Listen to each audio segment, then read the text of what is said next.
Soupe au bouton, premièrement, il y a 2 employés présentement pour Soupe au bouton, une coordonnatrice, Lynne Grenier, qui est aussi représentante des cuisines collectives pour Chaudière-Appalaches.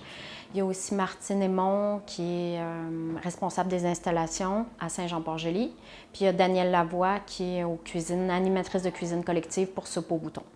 Okay. Il y a Patrick aussi, c'est vrai, Patrick Isabelle, manutentionnaire, qui est vraiment sur le projet de collecte de denrées en épicerie.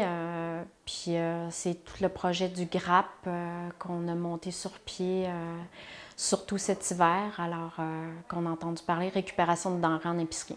Pour fournir tout ce monde-là en denrées, tout ça, on a mis sur pied tranquillement pas vite un grand réseau de collecte, d'abord avec les producteurs, puis ensuite avec Moisson Kamouraska pour la récupération en épicerie. À Saint-Jean-Port-Joli, ça fait quand même 1 an et demi que c'est mis en place. C'est un premier projet pilote. C'est une récupération qui se fait 3 fois par semaine qu'on va en épicerie. Puis là, c'est depuis la fin février à Montmagny, c'est 3 fois par semaine aussi qu'on fait la collecte de denrées à IGA Montmagny, puis qu'on répartit les denrées Centre communautaire Normandie, Centre d'entraide familiale de la MRC de Montmagny à Sainte-Apolline, puis aussi à Maison de secours La Frontière.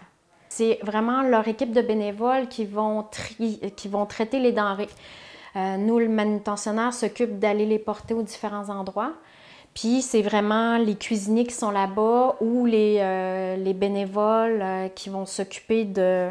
Si c'est des fruits et légumes qui sont à conditionner tout de suite, bien, ils vont s'occuper de ça. Au Centre communautaire Normandie, c'est des cuisines collectives. Alors, c'est la même affaire, des bénévoles, des gens qui sont là, qui vont transformer rapidement. Ils vont couper les pommes pour les mettre au congélo s'ils ne peuvent pas les transformer tout de suite.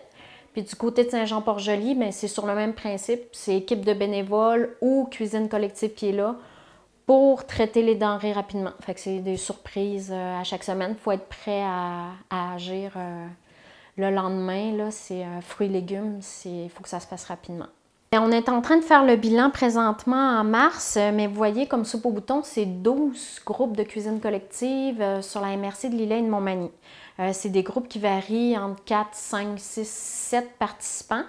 Fait que c'est très changeant selon les groupes. Il y a un groupe à Sainte-Euphémie que c'est beaucoup des mamans.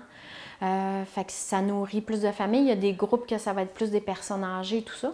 Fait que c'est assez difficile de chiffrer. On est en train de chiffrer pour nos groupes à nous, mais c'est sûr qu'il y a aussi le Trait d'Union qui a une cuisine collective, les Centres Normandie, il y en a 3 ou 4. Centre d'entraide familiale aussi qui en a sur le territoire de Montmagny. Fait que c'est énorme là, que ça peut aider comme famille, que des gens que ça touche. Là. Ah oui, tout à fait. On est ouvert à donner un coup de main et tout ça, que ce soit en denrées ou en logistique et tout ça. Mais que ce soit d'autres groupes qui veulent partir des cuisines, des groupes à part, on va leur donner un coup de main. Plus ils vont en avoir, mieux ça va être. Comment on s'y prend? Pour monter un groupe de cuisine, mais ça prend seulement que des gens intéressés d'abord et avant tout à se rassembler pour faire de la cuisine ensemble. On a la cuisine ici à Montmagny, mais dans toutes les municipalités de la MRC de Lilley et de Montmagny, toutes les municipalités nous offrent leur cuisine gratuitement pour faire des groupes de cuisine collective. Alors, il y a possibilité d'en faire partout s'il y a des groupes qui sont intéressés à le faire. Puis c'est ça, côté animation, bien là, on fait une formation prochainement cette semaine là-dessus, puis on peut donner un coup de main, on a beaucoup de documentation. Fait qu'on va donner un accompagnement si on n'est pas présent en tant que tel pour la faire.